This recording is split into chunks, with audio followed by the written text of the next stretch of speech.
আর আল্লাহ পাক অনেক কিছু মাফ করে দেন, কিছু কিছু বিষয় আল্লাহ পাক মোটেই পছন্দ করেন।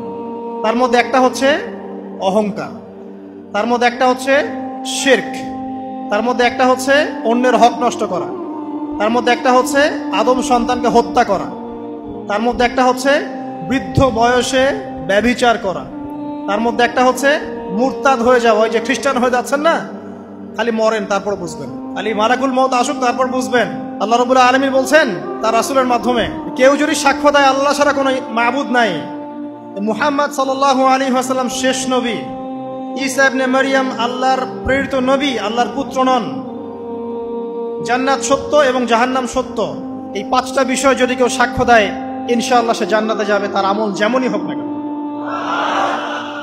টাকার বিনিময়ে, চাকরির বিনিময়ে, সমাজসেবার নামে আর চিকিৎসার নামে ঈমান বিক্রি করে ফেললেন, সুবহানাল্লাহ সুবহানাল্লাহ।